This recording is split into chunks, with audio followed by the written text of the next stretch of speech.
السلام عليكم ورحمة الله وبركاته.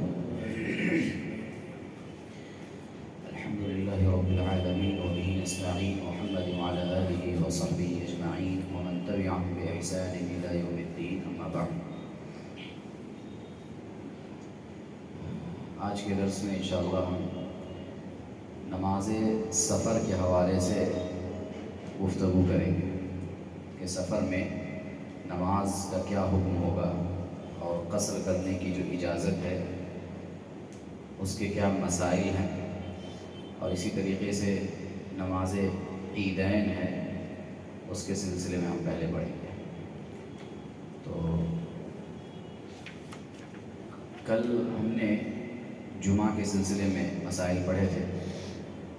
وہاں پہ ایک مسئلہ یہ رہ گیا تھا کہ جمعہ کے دن قبولیت کی ایک خاص گھڑی ہوتی ہے، دعا کی قبولیت کی ایک خاص گھڑی جمعہ کے دن ہوتی ہے، جس کے سلسلے میں پیارے نبی صلی اللہ علیہ وسلم نے فرمایا کہ اگر انسان اس خاص گھڑی میں اللہ رب العالمین سے کوئی بھی دعا مانگے تو اللہ رب العالمین اس دعا کو قبول کرتا ہے، اس چیز سے آدمی کو نوازتا ہے.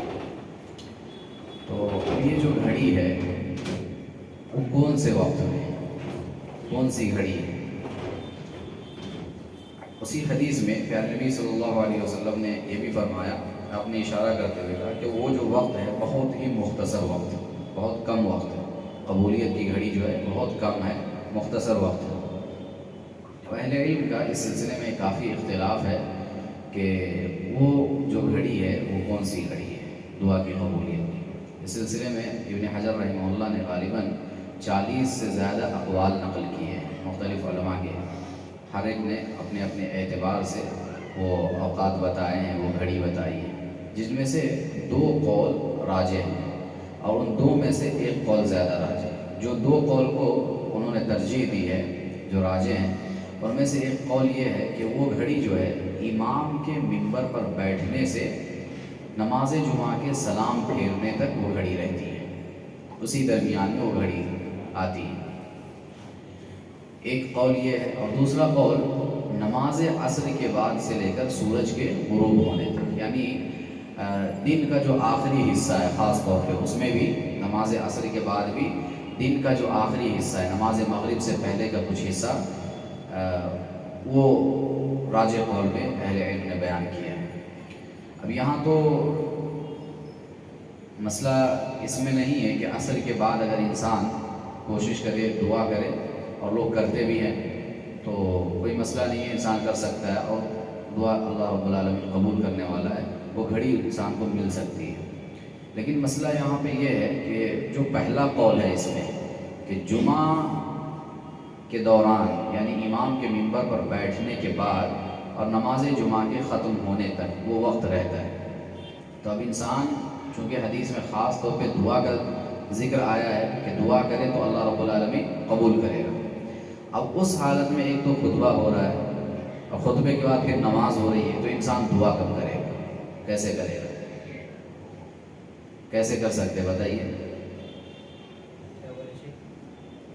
خطبے کے دوران اور نماز کے دوران انسان دعا کیسے کرے گا؟ وہ جو قبولیت کی گھڑی ہے وہ تو خطبہ اور نماز کے درمیان میں ہے، تو انسان دعا کیسے کرے گا؟ جبکہ دعا ہی کا ذکر حدیث کے اندر آیا ہے کہ انسان اگر دعا کرے اس گھڑی میں تو انسان کی وہ دعا رد نہیں ہوتی ہے، قبول ہوتی ہے. خطبے کے دوران جب خطیب تھوڑی دیر کے لیے بیٹھتا ہے اس وقت دعا کرتے ہیں، مختصر سے وقفے میں سجدے کی حالت میں تشہد کیا ہے. ہاں ماشاء اللہ بارک اللہ فیک. تو اس سلسلے میں دیکھیے اہل علم نے کہا کہ خاص ایسا وقت تو آپ کو نہیں مل رہا ہے الگ سے کہ جس میں آپ ہے نا دعا کے لیے پہلے سے تیار رہیں. جو وقت ہے وہی ہے، خطبہ ہو رہا ہے اور ایک طرف نماز ہو رہی ہے، یہی وقت ہے.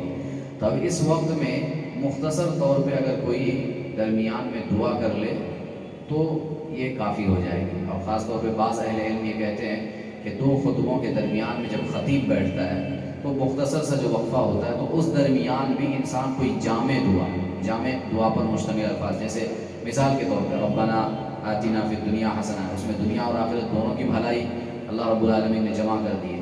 تو انسان اس طرح کی اگر کوئی جامع دعا اس وقت کر لے تو اہل علم کہتے ہیں کہ یہ بھی جائز ہے۔ اور اس کے علاوہ ہم نماز پڑھتے ہیں تو نماز کے دوران سجدے کی حالت میں دعا کر سکتے ہیں، جیسے بھائی نے بتایا کہ سجدے کی حالت میں ہم دعا کر سکتے ہیں، اجازت ہے اس میں، سجدے کی جو دعا ہے وہ پڑھ لینے کے بعد مزید دعائیں ہم سجدے کے اندر کر سکتے ہیں، تو یہ بھی قبولیت کی گھڑی ہے، وہ دعا اس کے اندر شامل ہے۔ اسی طریقے سے تشہد ہے، تشہد میں بھی کہا گیا کہ جب انسان التحیات پڑھ لے، درود پڑھ لے، پھر اس کے بعد اپنے لیے جو چاہے خیر کی دعا، بھلائی کی دعا مانگ سکتا ہے، تو وہاں پہ بھی وہ دعا مانگی جا سکتی ہے۔ تو ہاں، عربی دعا۔ شیخ ادھر پہ ایک مسئلہ ہے، کچھ مساجد میں دیکھا جاتا ہے کہ امام جب لوگ خطبہ کے دوران بیٹھتے ہیں تو لوگ ہاتھ اٹھا کے دعا کرتے ہیں، اس کا کیا حکم ہے؟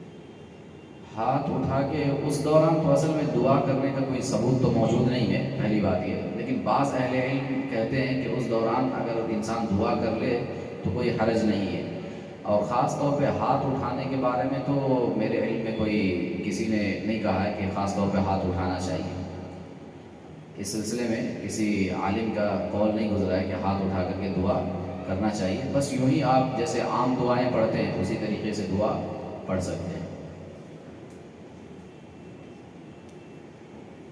تو یہ ایک مسئلہ رہ گیا تھا گزشتہ درس میں۔ اس کے بعد ہم آگے آج کا درس شروع کرتے ہیں، آج کی گفتگو۔ اس میں نماز جمعہ کے بعد جو چیپٹر ہماری کتاب میں وہ ہے نماز عیدین کا، عیدین کی نماز، عید الفطر اور عید الاضحیٰ، اس کے مسائل کیا ہیں۔ دیکھیے، حضرت انس رضی اللہ عنہ سے روایت ہے کہ رسول اللہ صلی اللہ علیہ وسلم مدینہ منورہ جب تشریف لائے تو سال میں 2 دن مقرر تھے جن میں لوگ کھیلتے اور خوشیاں مناتے تھے عید کے طور پہ۔ آپ نے ان سے پوچھا کہ یہ 2 دن کیسے ہیں؟ انہوں نے کہا کہ زمانے جاہلیت سے ہم ان میں کھیلتے چلے آ رہے ہیں۔ آپ نے فرمایا اللہ تعالیٰ نے تم کو ان کے بدلے میں 2 بہتر دن عطا فرمائے ہیں، اور وہ عید الفطر اور عید الاضحیٰ کے دن ہیں۔ یہ 2 دن اللہ رب العالمین نے مومنوں کو بدل کر کے دی زمانہ جاہلیت کی عید کے مقابلے میں۔ تو عید جو ہے اسلام کے اندر خوشیاں منانے کے لیے، ایک دوسرے کے ساتھ مل جل کر ہمدردی جتانے کے لیے 2 دن اللہ رب العالمین نے مشروع کیے ہیں، ایک عید الفطر ہے اور ایک عید الاضحیٰ ہے۔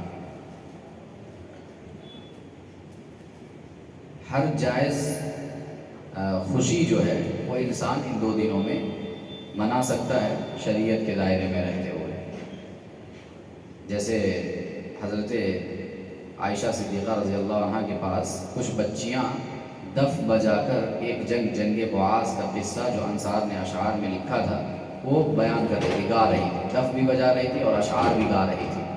ابو بکر صدیق رضی اللہ عنہ نے انہیں منع کیا، اللہ کے نبی صلی اللہ علیہ وسلم گھر میں موجود ہیں، اور حضرت ابو بکر صدیق رضی اللہ عنہ نے جب دیکھا کہ یہ بچیاں دف بجا رہی ہیں اور اشعار گا رہی ہیں، پڑھ رہی ہیں، تو ان کو اچھا نہیں لگا، اور ایک روایت کے الفاظ ہے، انہوں نے کہا امزامیر الشیطان فی بیت رسول اللہ صلی اللہ علیہ وسلم، کہ کیا اللہ کے رسول کے گھر میں شیطان کی آوازیں آ رہی ہیں؟ یعنی دف کو انہوں نے موسیقی سے تعبیر کی، میوزک سے۔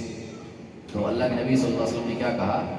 آپ نے کہا اے ابو بکر انہیں کچھ نہ کہو، چھوڑ دو، انہیں کچھ نہ کہو، بے شک آج عید کا دن ہے، بلا شبہ ہر قوم کی ایک عید ہوتی ہے اور آج ہماری عید ہے۔ تو اللہ کے نبی صلی اللہ علیہ وسلم نے شریعت کے دائرے میں رہتے ہوئے خوشیاں منانے کی اجازت دی ہے آپ نے۔ تو کوئی ایسی چیز جو فی الحقیقت موسیقی نہ ہو، اس سے کم درجے والی ہو، تو ایسی چیزوں کا استعمال انسان کر سکتا ہے، جیسے کہ یہ بچیاں دف بجا رہی تھیں۔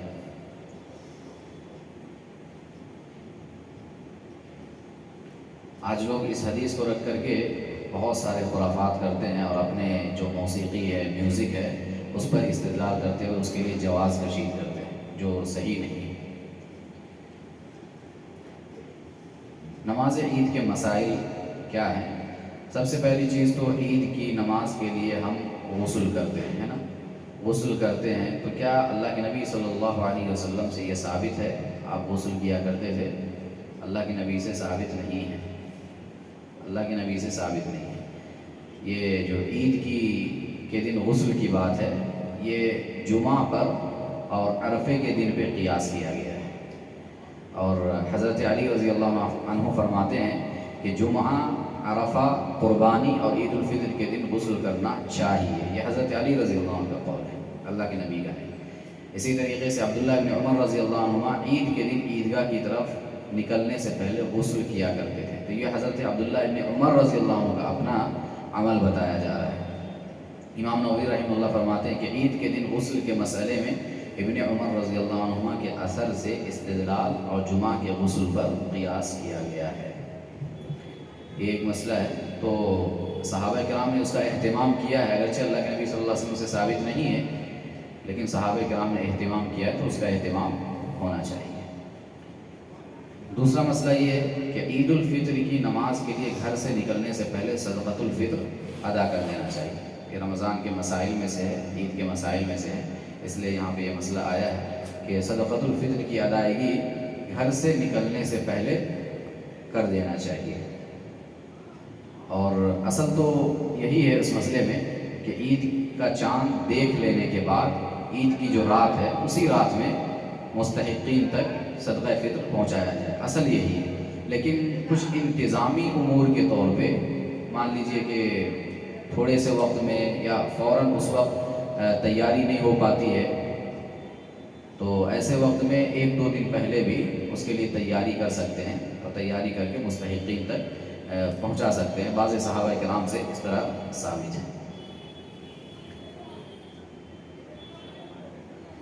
اسی طریقے سے نماز عید کے لیے اذان اور تکبیر ہے، اذان اور تکبیر عید کے لیے نہیں.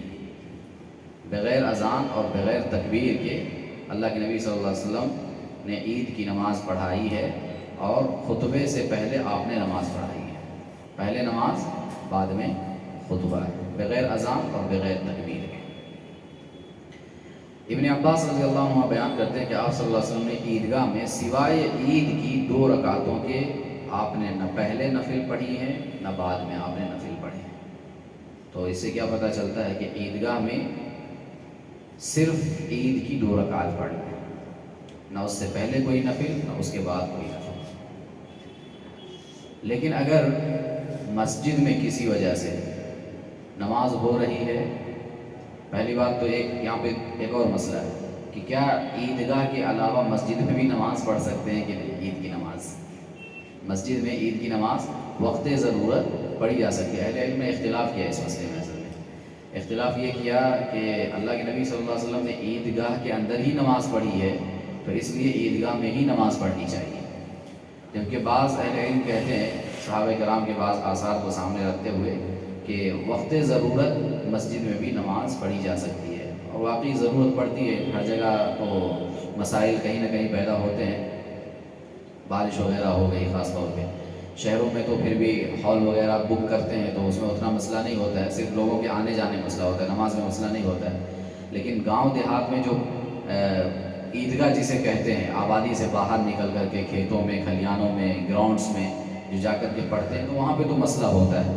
تو ایسے وقت میں اگر بارش ہو گئی یا کوئی شرعی عذر لاحق ہو گیا تو مسجد میں نماز عید پڑھی جا سکتی ہے، اس میں حرج نہیں ہے. اور یہاں پہ جو مسئلہ ہم پڑھ رہے تھے کہ عیدگاہ کے اندر صرف 2 رکعت عید کی نماز ادا کرنی ہے اور کوئی نفل وغیرہ پہلے اور بعد میں نہیں پڑھنا ہے. تو اگر مسجد کے اندر عید کی نماز ہو رہی ہے تو کیا نفل پڑھ سکتے ہیں؟ عید کے لیے تو صرف 2 رکعت ہے، حدیث میں ثابت ہے صرف 2 ہی رکعت پڑھنا ہے نا. لیکن کیا مسجد میں اگر نماز ہو رہی ہے تو کیا اور مزید رکعتیں پڑھ سکتے ہیں؟ مسجد میں پڑھ سکتے ہیں، تحیۃ المسجد کے طور پہ پڑھ سکتے ہیں، کیونکہ یہ جو حکم ہے وہ عیدگاہ کے لیے ہے. عیدگاہ میں اگر نماز پڑھی جائے گی تو صرف 2 رکعت نماز عید پڑھی جائے گی.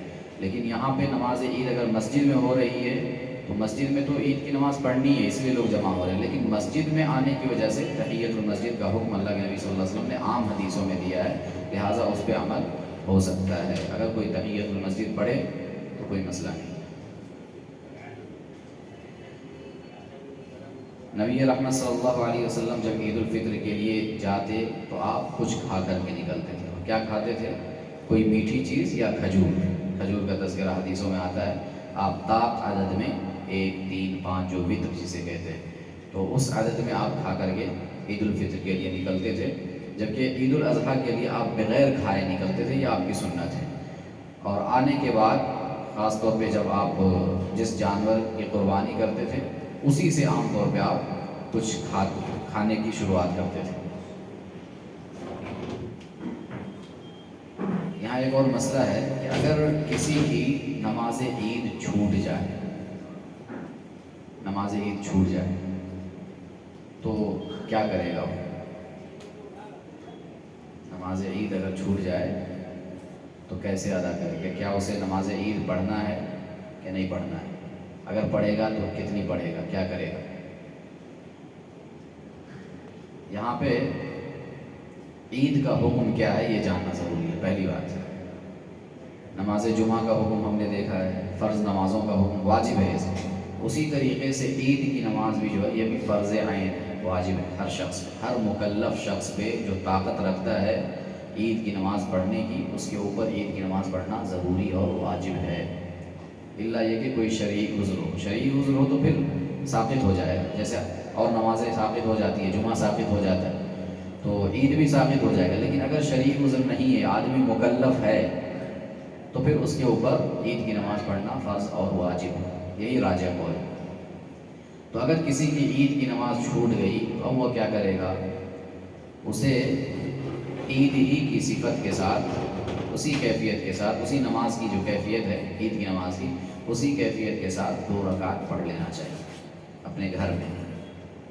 عید کی نماز اگر چھوٹ گئی، مسجد میں ہو رہی تھی چھوٹ گئی، یا عیدگاہ میں ہو رہی تھی چھوٹ گئی، کہیں پہ بھی عید کی نماز چھوٹ گئی تو اپنے گھر میں 2 رکعت عید کے طور پہ پڑھے گا. اس کی دلیل صحیح بخاری کے اندر روایت موجود ہے، تعلیقاً امام بخاری رحمہ اللہ نے یہ روایت لایا ہے.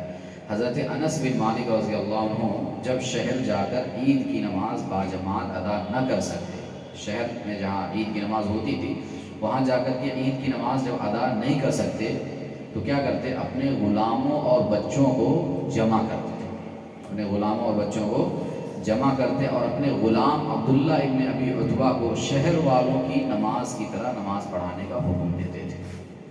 یعنی ہو بہو عید کی نماز جیسے پڑھی جاتی ہے ویسے ہی نماز پڑھانے کا حکم اپنے گھر میں دیتے تھے اور سب لوگ مل کر کے وہاں پہ نماز پڑھتے تھے.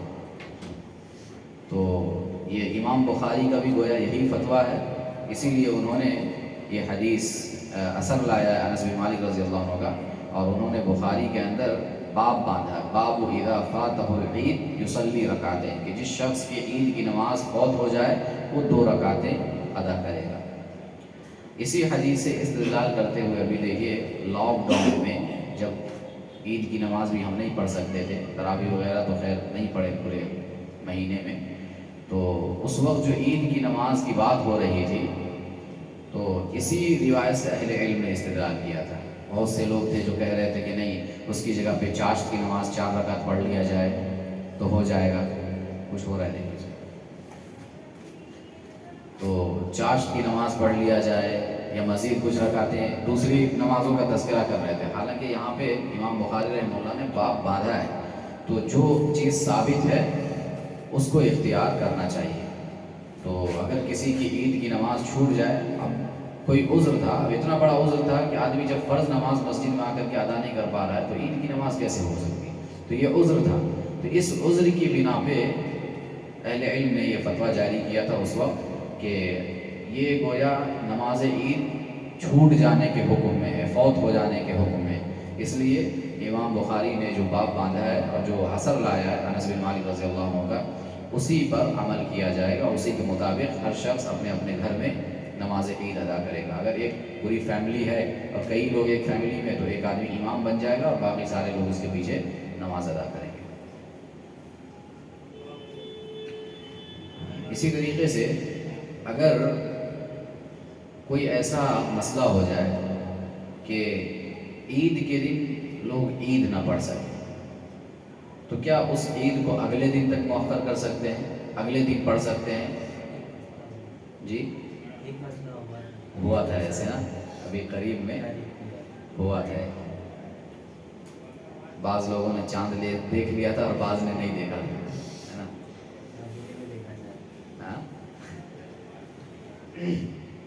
تو اگر ایسا کوئی مسئلہ ہو جائے تو اگلے دن عید کی نماز پڑھی جائے گی، اگلے دن عید کی نماز پڑھی جائے گی، کیونکہ ابھی ہم نے حکم دیکھا عید کی نماز جو ہے واجب ہے، ہر مکلف شخص پر راجح قول کے مطابق یہ فرض ہے، فرض عین ہے۔ تو عید کی نماز بہرحال ہوگی لیکن اگلے دن ہوگی۔ عید کا وقت کیا ہے؟ عید کی نماز کا وقت کب سے کب تک پڑھ سکتے ہیں؟ شروع آفتاب سے لے کر کے طلوع آفتاب سے لے کر کے زوال تک، سورج کے ڈھلنے تک، یہ نماز کا وقت ہے۔ تو اگر وہ وقت نکل چکا ہے اور اس کے بعد پتہ چلا کہ آج عید کا دن تھا، تو چونکہ وقت اس کا گزر چکا ہے اس لیے اگلے دن اس نماز کو ادا کریں گے۔ ایک روایت اس طرح کی ہے ابو داؤد وغیرہ کے اندر، رسول اللہ صلی اللہ علیہ وسلم کے پاس ایک سوار آیا، اس نے گواہی دی کہ انہوں نے کل چاند دیکھا تھا، گزشتہ دن انہوں نے شام میں چاند دیکھا تھا، اس بات کی گواہی دی، اور آ کر کے اللہ کے نبی کو کب بتا رہے ہیں؟ عید مطلب اس کے حساب سے عید کا دن تھا، وہ دوسرے دن آ کر کے بتا رہے ہیں۔ تو اللہ کے نبی صلی اللہ علیہ وسلم کو جب انہوں نے بتایا کہ ہم نے کل عید کا چاند دیکھا تھا، اللہ کے نبی صلی اللہ علیہ وسلم روزے سے تھے، مدینے میں صحابہ روزے سے تھے، تو اللہ کے نبی صلی اللہ علیہ وسلم نے تمام لوگوں سے کہا کہ کل ہم عید کی نماز ادا کریں گے۔ آپ نے حکم دیا اور دوسرے دن عید کی نماز آپ نے پڑھی اور صحابہ کو پڑھائی، کیونکہ رؤیت ہلال کی خبر اتنی دیر میں پہنچی کہ نماز عید کا وقت نکل چکا تھا۔ تو نماز عید کا وقت جب نکل چکا تھا پھر وہ نماز جو ہے اگلے دن پڑھی جائے گی۔ اس دن روزہ رکھنا، اس دن روزہ نہیں رکھیں گے، روزہ نہیں رکھیں گے۔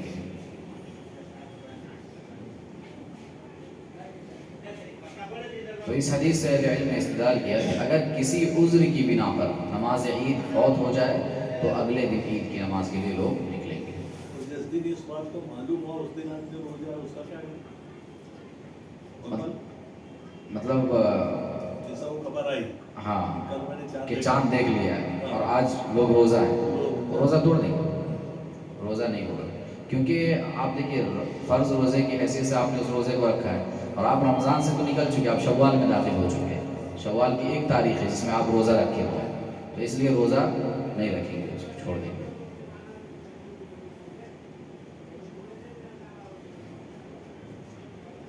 اسی طریقے سے عیدگاہ میں عورتیں جا سکتی ہیں، اس میں کوئی حرج نہیں ہے۔ اللہ کے نبی صلی اللہ علیہ وسلم نے تاکید کر کے عورتوں کو عیدگاہ میں جانے کا حکم دیا۔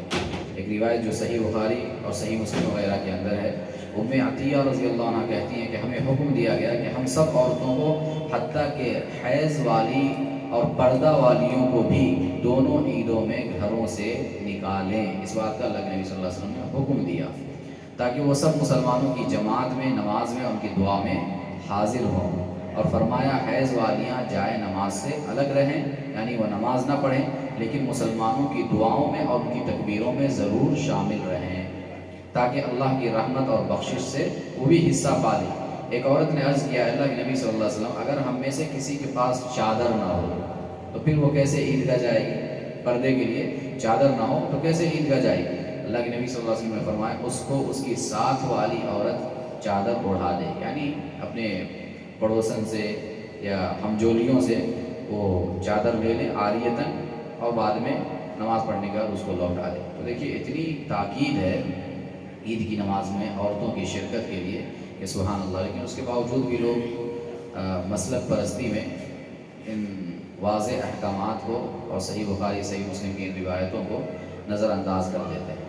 اس سے بچنا چاہیے کہ رسول اللہ صلی اللہ علیہ وسلم کی مخالفت ہے، اور نبی کی مخالفت میں انسان کے لیے بھلائی اور خیر نہیں ہو سکتی، یہ انسان کے لیے بہت ہی بری چیز ہے۔ اور قرآن نے تو کہا فَلْيَحْذَرِ الَّذِينَ يُخَالِفُونَ عَنْ أَمْرِهِ أَن تُصِيبَهُمْ فِتْنَةٌ أَوْ يُصِيبَهُمْ عَذَابٌ أَلِيمٌ، کہ لوگوں کو جو اللہ کے نبی صلی اللہ علیہ وسلم کے احکام کی خلاف ورزی کرتے ہیں انہیں ڈرنا چاہیے، بچنا چاہیے کہ کہیں ان کی خلاف ورزی کی وجہ سے اللہ رب العالمین انہیں کسی فتنے میں مبتلا نہ کر دے یا کسی دردناک عذاب میں انہیں مبتلا نہ کر دے۔ تو یہ بڑی سخت وعید ہے جو قرآن کے اندر بھی بیان کی گئی ہے اور دیگر مواقع پر بھی بیان کی گئی ہے۔ ایک مسئلہ تکبیرات عید کا ہے، عید میں جو ہم تکبیرات پڑھتے ہیں عیدین میں، تو اس سلسلے میں دیکھیے پیارے نبی صلی اللہ علیہ وسلم سے کوئی حدیث ثابت نہیں ہے، جو ہم پڑھتے ہیں اللہ اکبر لا الہ الا اللہ واللہ اکبر وللہ الحمد، اس طرح کی جو تکبیر ہے اللہ اکبر کبیرہ والحمد للہ کثیرہ وسبحان اللہ بکرۃ واصیلا، اس طرح کی تکبیرات اللہ کے نبی صلی اللہ علیہ وسلم سے ثابت نہیں ہے۔ اور یہ جو تکبیرات ہم پڑھتے ہیں، یہ جس کا اہتمام مسلمان کرتے ہیں، یہ صحابہ کرام سے ثابت ہے۔ بعض صحابہ سے اس طرح کی تکبیرات ثابت ہیں، اللہ کے نبی صلی اللہ علیہ وسلم سے ثابت نہیں ہے۔ اور کیوں پڑھتے یہ تکبیرات، صحابہ کرام نے کیوں پڑھا، ان کا اپنا استدلال ہوگا، کیونکہ جہاں پہ اللہ رب العالمین نے روزے کے مسائل سورۃ البقرہ میں بیان کیے ہیں، پھر اس کا اختتام کا تذکرہ کیا ہے، اس میں اللہ رب العالمین نے کہا وَلِتُكْمِلُوا الْعِدَّةَ وَلِتُكَبِّرُوا اللَّهَ عَلَىٰ مَا هَدَاكُمْ وَلَعَلَّكُمْ تَشْكُرُونَ، کہ یہ جو مہینے کی گنتی ہے روزے کی، اس کو تم مکمل کر لو، وَلِتُكَبِّرُوا اللَّهَ، پھر اللہ رب العالمین کی تکبیر بلند کرو، کبریائی بلند کرو، عَلَىٰ مَا هَدَاكُمْ، اس ہدایت پر اور توفیق پر جو اللہ رب العالمین نے تمہیں دی ہے۔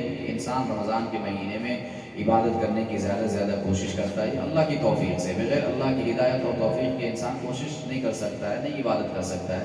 تو اللہ نے یہ جو ہدایت اور توفیق تمہیں دی ہے، اس پر اللہ رب العالمین کی کبریائی کا اعلان کرو، اللہ کے لیے تکبیرات بلند کرو، وَلَعَلَّكُمْ تَشْكُرُونَ، اور اللہ رب العالمین کا تم شکر ادا کرو۔ تو صحابہ کرام نے ہو سکتا ہے ان آیتوں سے استدلال کرتے ہوئے تکبیرات کا اہتمام کیا ہو، لہذا صحابہ کرام کی اقتداء میں، ان کی اتباع میں تکبیرات کا اہتمام کیا جا سکتا ہے، اگرچہ اللہ کے نبی صلی اللہ علیہ وسلم سے یہ ثابت نہیں ہے۔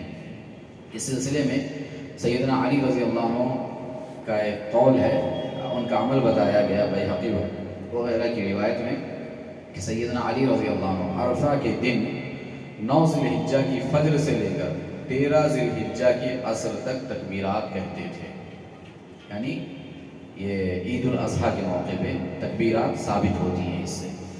اسی طریقے سے عبداللہ بن عمر رضی اللہ عنہ عید الفطر کے دن گھر سے عیدگاہ تک تکبیرات کہتے تھے۔ عید الفطر کے سلسلے میں حضرت عبداللہ بن عمر رضی اللہ عنہ کا یہ موقف سامنے آ رہا ہے۔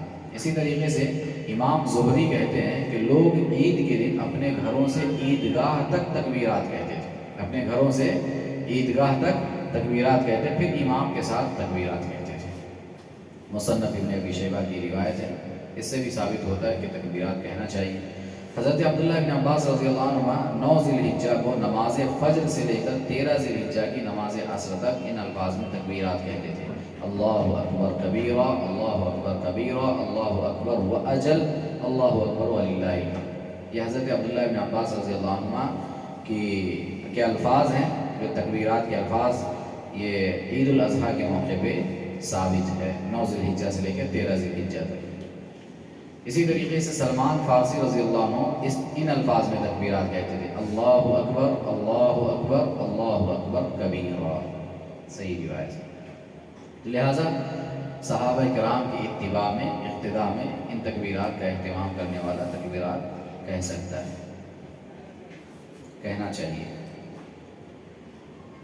ایک مشہور تکبیر جو ہم اور آپ پڑھتے ہیں، جو ابھی میں نے کہا ہے، اللہ اکبر لا الہ الا اللہ واللہ اکبر وللہ الحمد، یہ جو تکبیر ہے یہ بھی اللہ کے نبی صلی اللہ علیہ وسلم سے ثابت نہیں ہے، بلکہ بعض اہل علم نے اس کو سخت ضعیف قرار دیا ہے، بلکہ بعض اہل علم نے تو اسے موضوع، من گھڑت روایت قرار دیا ہے، یعنی اللہ کے نبی صلی اللہ علیہ وسلم کی طرف منسوب نہیں کر سکتے ان تکبیرات۔ آپ اپنے طور پہ ان تکبیرات کے ذریعے سے اہتمام کر سکتے ہیں، تکبیرات پڑھ سکتے ہیں، لیکن اللہ کے نبی صلی اللہ علیہ وسلم تک منسوب نہیں کر سکتے ہیں، یہ مطلب۔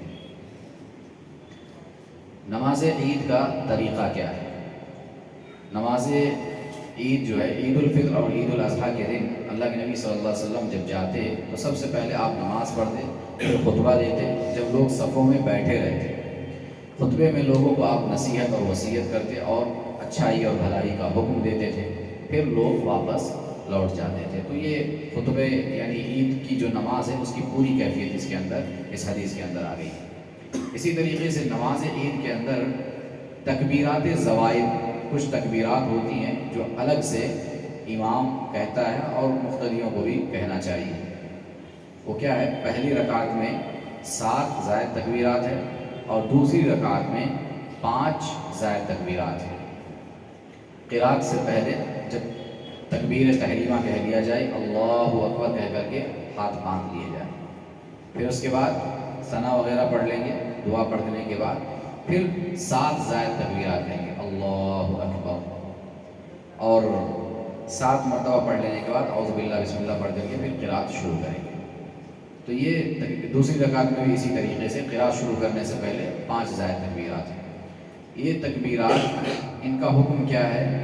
یہ سنت ہے، واجب اور ضروری نہیں ہے۔ یعنی اگر بھول کر کے کوئی چھوڑ دے، یا اہل علم کہتے ہیں کہ جان بوجھ کر کے بھی اگر کسی سے چھوٹ جائے، کوئی چھوڑ دے نہ پڑھے، تو نماز پہ کوئی اثر نہیں پڑے گا، نماز اس کی باطل نہیں ہوگی، نماز ہو جائے گی۔ لیکن اللہ کے نبی صلی اللہ علیہ وسلم کی سنت ہے، اس لیے اس کا اہتمام ہونا چاہیے۔ تو یہ جو تکبیرات ہیں یہ بہرحال سنت ہے، فرض اور واجب نہیں۔ ایک مسئلہ، اور دوسرا مسئلہ یہ ہے کہ کیا تکبیرات کے ساتھ ساتھ رفع الیدین بھی کریں گے، ہاتھوں کو اٹھائیں گے؟ تکبیرات کے ساتھ ہاتھوں کو اٹھائیں گے، رفع الیدین کریں گے۔ خاص روایت اس سلسلے میں نہیں آئی ہے، کرنے کی روایت خاص اللہ کے نبی صلی اللہ علیہ وسلم سے نماز عید کے زائد تکبیرات میں کوئی روایت ایسی نہیں آئی۔ ایک عام روایت ہے، اس سے اہل علم نے استدلال کیا۔ اہل علم میں اس کے بارے میں اختلاف ہے اصل میں۔ بعض اہل علم جو ہے وہ کہتے ہیں کہ تکبیرات میں رفع الیدین نہیں کرنا چاہیے، کیونکہ اللہ کے نبی صلی اللہ علیہ وسلم سے صراحت کے ساتھ ثابت نہیں ہے، اور بعض اہل علم کہتے ہیں کہ کرنا چاہیے۔ ان کے پاس ایک دلیل ہے۔ کیا دلیل ہے؟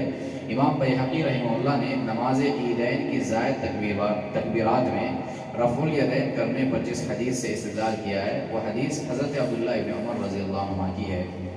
راوی ہیں حضرت عبداللہ ابن عمر، وہ فرماتے ہیں کہ رسول اللہ صلی اللہ علیہ وسلم ہر اس تکبیر میں ہاتھ اٹھاتے تھے، ہر اس تکبیر میں اللہ اکبر کہتے ہوئے آپ رفع الیدین کرتے تھے، ہاتھ اٹھاتے تھے، جو رکوع میں جانے سے پہلے کہتے، یہاں تک کہ آپ کی نماز مکمل ہو جائے۔ یعنی رکوع سے پہلے جتنی بھی تکبیرات ہو سکتی ہیں کسی بھی نماز میں، تو جو بھی تکبیرات ہوں گی اس میں ہاتھ اللہ کے نبی صلی اللہ علیہ وسلم اٹھاتے تھے، یہ ثابت ہے صحیح سند کے ساتھ۔ تو اس عام روایت سے اہل علم نے استدلال کیا ہے کہ جب رکوع سے پہلے جو بھی تکبیرات آئیں گی اس میں ہاتھ اٹھانا ہے، تو یہ جو تکبیرات ہیں عیدین کی تکبیرات، یہ تو رکوع سے پہلے ہی ہیں، تو اس کے اندر یہ شامل ہے۔ تو اس سے پتہ چلتا ہے کہ رکوع سے پہلے جو بھی زائد تکبیرات ہوں گی ان میں ہاتھ اٹھایا جائے گا۔ تو نماز عیدین جو ہے اس کے اندر اس پر استدلال کیا گیا اس حدیث سے کہ زائد تکبیرات جو ان کی ہے اس میں ہاتھ اٹھایا جائے گا، رفع الیدین کیا جائے گا۔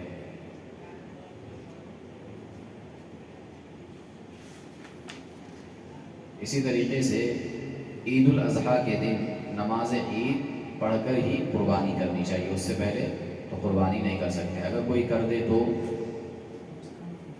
جی اس کی قربانی نہیں ہوگی، وہ گوشت ہو جائے گا، بس قربانی کا ثواب نہیں ملے گا۔ ہاں، تو اگر کوئی اس طرح کر لیتا ہے تو اس کو دوسری قربانی کرنی چاہیے، دوسرا جانور ذبح کرنا چاہیے۔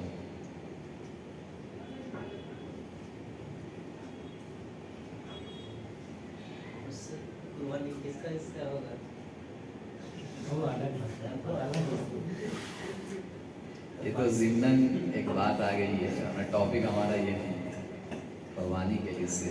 بڑے جانور میں 7 حصہ ہے، چھوٹے جانور میں وہ خود ایک حصہ ہے، اس میں حصے نہیں ہو سکتے۔ بکرا وغیرہ ہے، ایک ہی ہے بس، ایک فیملی کے لیے۔ ہاں، ایک فیملی میں چاہے جتنے بھی لوگ ہوں ایک جانور کافی ہو جائے گا، چاہے وہ چھوٹا جانور ہو بڑا جانور ہو۔ بکرا ہے ایک فیملی کے لیے، چاہے فیملی کے اندر 100 لوگ کیوں نہ ہو، اہل علم کہتے ہیں کہ 100 لوگ بھی کیوں نہ ہو، ایک فیملی کی طرف سے جن کا چولہا ایک ہے، ایک جگہ کھانا پینا ان کا بنتا ہے، کھاتے ہیں سب ایک دسترخوان پہ، تو ایک جانور کافی ہے۔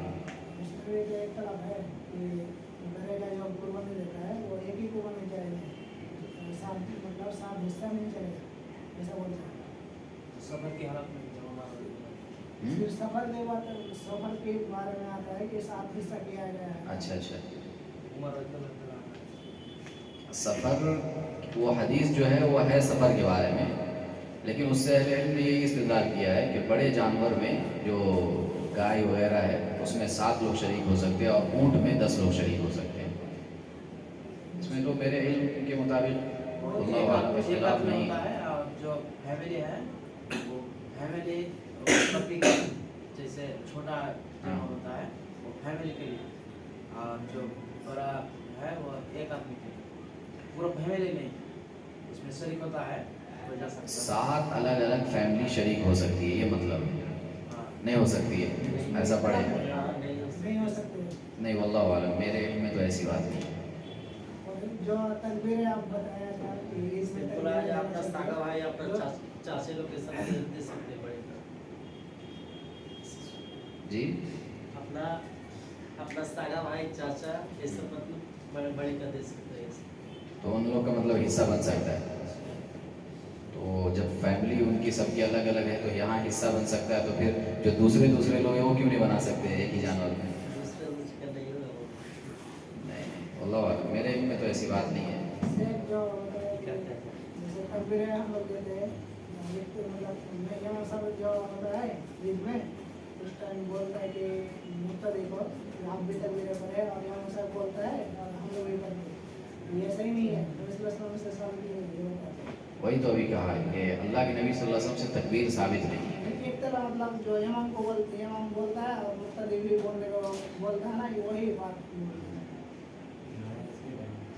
یہ پہلے نماز سے پہلے جو تکبیرات پڑھتے ہیں مطلب امام کو نہیں بولنا چاہیے. کہ بولو آپ لوگ اپنے آپ کو بولنا چاہیے. ہاں مطلب ثابت تو نہیں ہے اللہ کے نبی صلی اللہ علیہ وسلم سے اس طرح. صحابی سے بھی ثابت نہیں ہوتا. صحابی سے بھی مطلب کہنے کی تاکید کرنے کی ثابت نہیں ہے. لیکن ایک روایت ہے نا، وہ غالباً حضرت عبداللہ ابن عمر رضی اللہ عنہ کے بارے میں آتا ہے کہ جب عید کا چاند نظر آ جاتا تو آپ بازاروں میں جا کر کے تکبیرات بلند کرتے تھے نا، بازاروں میں جا کر کے تکبیرات بلند کرتے تھے بلند آواز سے. تو ان کے بلند کرنے کا مطلب کیا تھا، مقصد کیا تھا؟ تاکہ بازار میں وہ بھی جا کر کے، اور جگہ نہیں، بازار میں لوگ ہوتے تو ان کا مقصد یہی تھا کہ میں جب تکبیرات پڑھوں گا تو لوگ سن کر کے وہ لوگ بھی اللہ کی تکبیر بلند کریں گے. تو اس مقصد سے وہ جایا کرتے تھے. تو روایت تو واضح ہے. تو اس سے استدلال کرتے ہوئے کہا جا سکتا ہے کہ بلند آواز سے امام تکبیر پڑھے تاکہ دوسرے لوگ بھی سن کر کے ان کو بھی ترغیب ملے پڑھنے کی. لیکن خاص طور پہ تلقین کرنا، بار بار بولنا، اس کا تو واضح طور پہ کوئی یہ دلیل نہیں نظر آتی ہے. اللہ اعلم.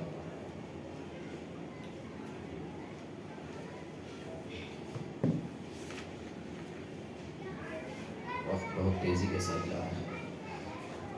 اس کے بعد نماز سفر کا ایک مسئلہ ہے. نماز سفر یعنی سفر کی حالت میں انسان نماز کیسے پڑھے گا؟ تو اس میں قصر کی اجازت ہے.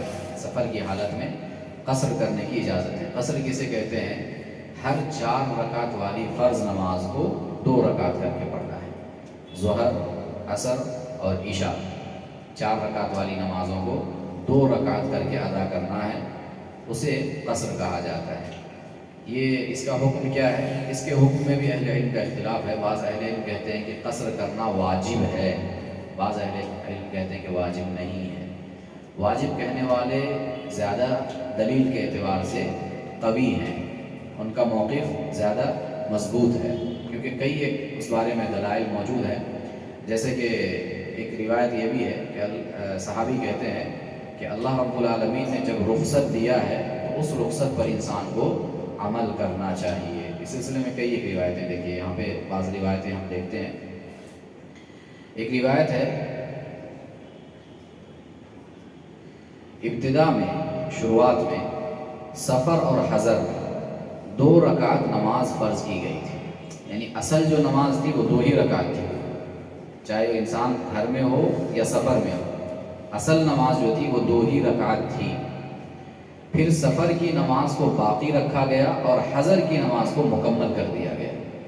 سفر کی نماز 2 رکعت جو تھی اس کو 2 ہی رکعت باقی رکھا گیا، اور جو نماز کی تعداد بڑھائی گئی رکعت کی تو وہ اضافہ تھا، اصل اس کو مکمل کیا گیا. اصل جو ہے وہ 2 ہی رکعت.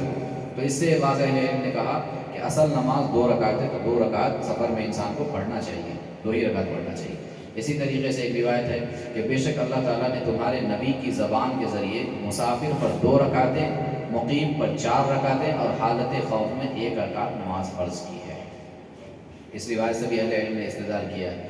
اسی طریقے سے ایک روایت ہے کہ بے شک اللہ تعالیٰ نے ہمیں یہ حکم دیا ہے کہ ہم دوران سفر صرف 2 رکعت نماز ادا کریں۔ ایک روایت ہے کہ اللہ رب العالمین نے نماز قصر سے متعلق پیارے نبی فرماتے ہیں کہ یہ ایسا صدقہ ہے جسے اللہ تعالیٰ نے تم پر صدقہ کیا ہے، ایک ایسی چیز ہے جو اللہ تعالیٰ نے تم پر صدقہ کیا ہے، لہٰذا تم اس کے صدقے کو قبول کرو۔ ایک اور روایت ہے، حضرت عمر رضی اللہ عنہ فرماتے ہیں کہ صلاۃ السفر رکعتان، سفر کی جو نماز ہے وہ 2 ہی رکعت ہے۔ ایک اور روایت ہے کہ بے شک اللہ تعالیٰ اپنی دی ہوئی رخصتوں پر عمل کو اسی طرح پسند کرتا ہے جیسے اپنی نافرمانی کے ارتکاب کو وہ ناپسند کرتا ہے۔ اللہ کے ساتھ نافرمانی ہو اللہ کو ناپسند ہے، پسند نہیں کرتا۔ تو جیسے اللہ تعالیٰ نافرمانی کو اپنے لیے ناپسند کرتا ہے، اسی طریقے سے اللہ کی دی ہوئی رخصت پر عمل کرنے کو اللہ رب العالمین پسند کرتا ہے۔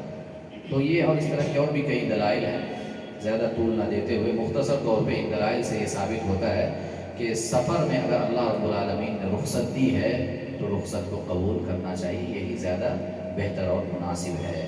اس لیے ان دلائل کو رکھ کے اہل علم کہتے ہیں کہ قصر کرنا واجب ہے۔ بعض دوسرے اہل علم جو کہتے ہیں کہ واجب نہیں ہے، وہ بھی کچھ روایتوں سے استدلال کرتے ہیں، لیکن دلیل کے اعتبار سے یہ روایتیں جو ہے وہ زیادہ مضبوط ہیں۔ اب نماز قصر جو ہے وہ کب آپ قصر کر سکتے ہیں، نمازوں کو قصر کب کر سکتے ہیں، کتنی میل کی مسافت میں، اس سلسلے میں مختلف اقوال ہیں، بہت ساری چیزیں ہیں، لوگوں کے درمیان بھی بہت ساری چیزیں مشہور ہے۔ کوئی 80 میل کا فاصلہ یا 80 کلومیٹر کی بات کرتے ہیں، کوئی 48 کلومیٹر کی بات کرتے ہیں، کوئی 23 کلومیٹر کی بات کرتے ہیں، بعض 9 میل کی بات کرتے ہیں۔ تو اس طرح سے مختلف چیزیں ہیں اور مختلف مسافت بیان کی گئی ہے، لیکن دیکھیے فی الحقیقت یہ اختلاف اس لیے ہے کہ اللہ کے نبی صلی اللہ علیہ وسلم نے کوئی حد متعین نہیں کی ہے اس چیز کی۔ ہوتا ہے نا، کسی ایک چیز کی حد بیان کر دی، بس یہاں اگر اتنا اگر ہے تو یہ حکم ہے، اس کے بعد اگر ہے تو وہ حکم ہے، ایسی کوئی تحدید اللہ کے نبی صلی اللہ علیہ وسلم سے ثابت نہیں ہے۔ تو اس سلسلے میں صحیح مسلم کی ایک روایت ہے، رسول اللہ صلی اللہ علیہ وسلم جب 3 میل یا 3 فرسنگ کی مسافت پر نکلتے تو نماز 2 رکعتیں پڑھتے تھے، 3 میل، یہ صحیح مسلم کی روایت ہے۔ اس حدیث میں راوی حدیث نے پوری ایمانداری سے کام لیتے ہوئے، صاحب کتاب لکھتے ہیں کہ اس حدیث میں راوی حدیث نے پوری ایمانداری سے کام لیتے ہوئے 3 میل یا 3 فرسنگ کہا، یعنی راوی کو شک ہے کہ آپ صلی اللہ علیہ وسلم 3 میل کی مسافت پر قصر کرتے تھے یا 3 فرسنگ یعنی 9 میل، 3 میل یا 9 میل پر آپ قصر کرتے تھے، اس میں راوی کو شک ہوا ہے۔ تو یہ کہتے ہیں کہ بس مسافر کو چاہیے کہ اپنے شہر کی حدود سے نکلنے کے بعد اگر منزل مقصود 9 میل یا اس سے زیادہ مسافت پر واقع ہو تو مسافر قصر کر سکتا ہے۔ یہ سب سے کم مسافت بیان کی گئی ہے تمام روایتوں میں، سب سے کم مسافت جو ہے وہ یہی ہے، 3 میل یا 9 میل۔ تو اس میں احتیاط 9 میل ہے، ظاہر سی بات ہے، احتیاط 9 میل ہے۔ تو اہل علم نے اس روایت کو سامنے رکھتے ہوئے کہا کہ اگر کوئی سفر پہ روانہ ہو رہا ہے تو 9 میل سے زائد اگر اس کا سفر ہے تو اپنے شہر پہ جہاں پہ وہ ہے، اپنے علاقے کی حدود سے نکلنے کے بعد، آبادی سے نکلنے کے بعد وہ قصر کی ابتدا کر سکتا ہے، وہیں سے وہ قصر شروع کر سکتا ہے، شہر میں رہتے ہوئے نہیں کر سکتا ہے، شہر کے حدود سے نکلنے کے بعد، آبادی سے نکلنے کے بعد وہ قصر کر سکتا ہے۔ اور کب تک کرے گا؟ واپسی میں کب تک کرے گا؟ جب تک اپنے شہر کے اندر داخل نہ ہو جائے، یعنی شہر میں داخل ہونے سے پہلے تک وہ کر سکتا ہے۔ آبادی نظر آ رہی ہے تب تک بھی کر سکتا ہے، لیکن آبادی میں داخل ہونے کے بعد پھر قصر نہیں کر سکتا ہے۔ اسی طریقے سے ایک روایت ہے، انس رضی اللہ عنہ کہتے ہیں کہ رسول اللہ صلی اللہ علیہ وسلم نے مدینہ میں ظہر کی نماز 4 رکعتیں پڑھی اور ذوالحلیفہ میں عصر کی نماز 2 رکعتیں آپ نے پڑھی۔ مدینہ میں، یعنی آپ جا رہے تھے مکے کو، تو مدینہ میں جب آپ موجود تھے تو ظہر کی 4 رکعت آپ نے نماز پڑھی، لیکن آپ جب مدینہ سے باہر نکلے ذوالحلیفہ نامی مقام پہ گئے تو وہاں آپ نے عصر کی نماز جو 4 رکعت ہے آپ نے 2 رکعت پڑھی۔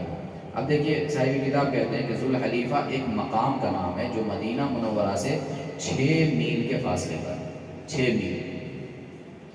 پیارے نبی صلی اللہ علیہ وسلم مکہ کے لیے روانہ ہوئے تو ذوالحلیفہ پہنچ کر نماز عصر کا وقت ہو گیا، بس آپ نے وہاں عصر میں قصر کر لی۔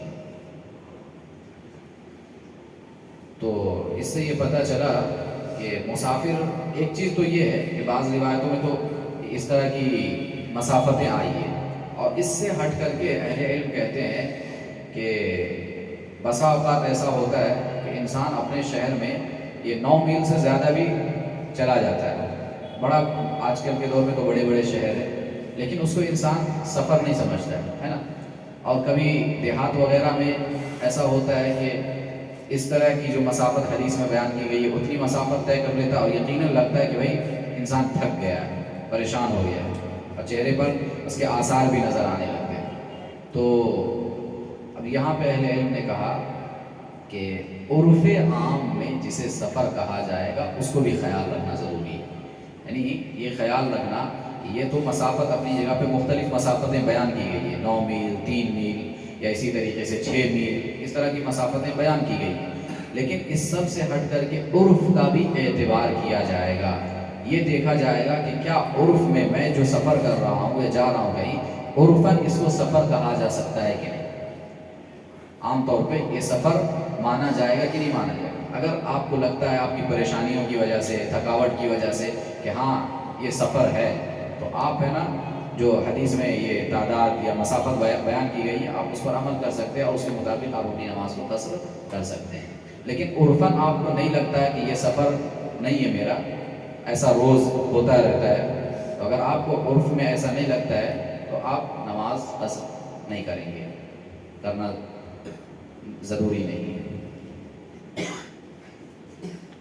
تو عرف کا خیال رکھنا بھی ضروری ہے۔ یہ پیدل ہے اور گاڑی سے کیسا؟ دونوں حالت میں حدیث میں جو تذکرہ ہے وہ تو جانوروں کی سواری لوگ اس دور میں کرتے تھے نا، تو آج کے دور میں جو ہمارے پاس گاڑیاں ہیں اسی حساب سے،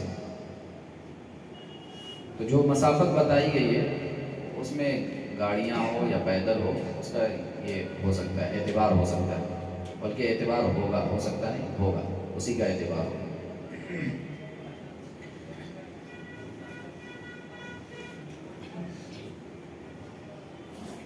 حالت سفر میں آپ ہیں تو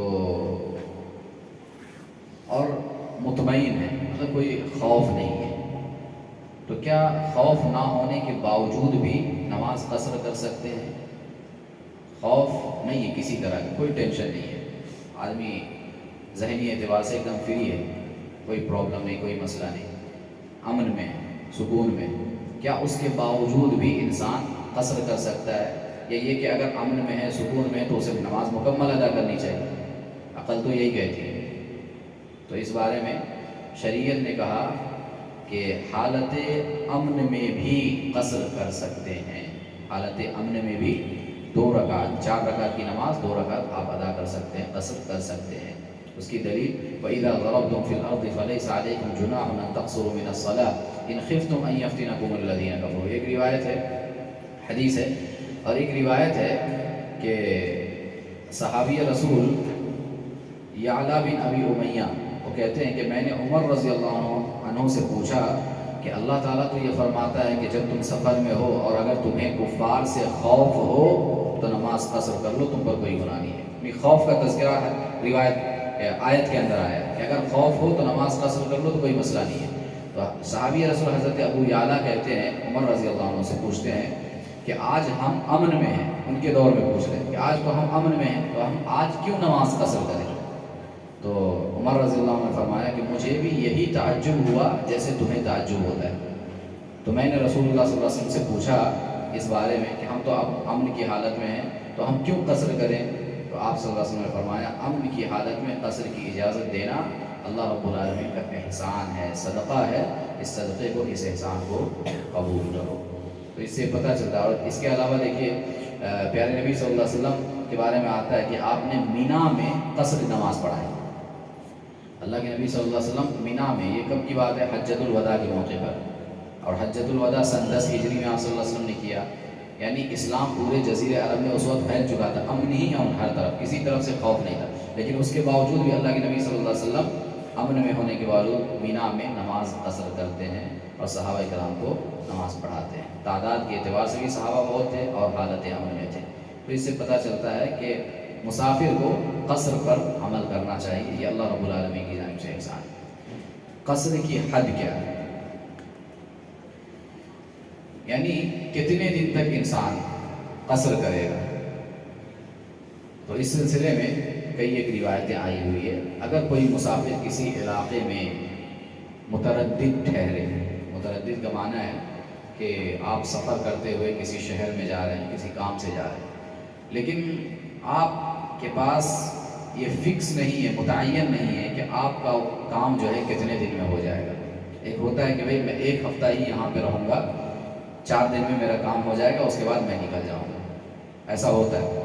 لیکن ایک ہے کہ آپ کام کی غرض سے آئے ہیں، لیکن آپ کو معلوم نہیں کہ یہ کام میرا کتنے دن میں ہوگا، تو آپ حالت تردد میں، جب آپ کا کام ختم ہوگا آپ واپس چلے جائیں گے، تو یہ حالت تردد ہے، کبھی امکان نہیں کہ آپ کا کام کب ہوگا۔ تو اگر کوئی شخص، کوئی مسافر تردد کی حالت میں کہیں پہ ہے، تو جب تک وہ تردد کی حالت میں، تب تک وہ قصر کر سکتا ہے۔ اور اہل علم کہتے ہیں، ابھی تو روایتیں آئیں گی، اہل علم کہتے ہیں کہ اگر 10 سال بھی اگر انسان تردد کی حالت میں ہو، تب بھی وہ قصر ہی کرے گا، مکمل نماز ادا کرنے کی ضرورت نہیں ہے اس کو۔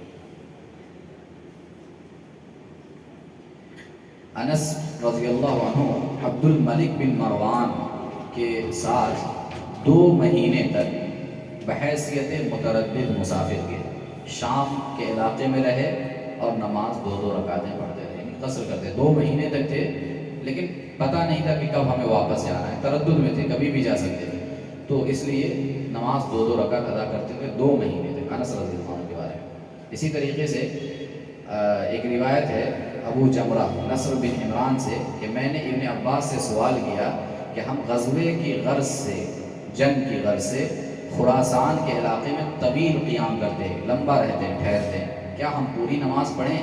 تو انہوں نے کہا 2 رکعتیں ہی پڑھا کرو، 2 رکعتیں ہی پڑھا کرو، خواہ تمہیں کسی جگہ متردد مسافر کی حیثیت سے 10 سال کیوں نہ قیام کرنا پڑے، 2 ہی رکعت پڑھنا ہے۔ تو تردد کی حالت میں انسان اگر ہے کہیں پہ، تو وہ لمبے عرصے تک بھی قصر کر سکتا ہے۔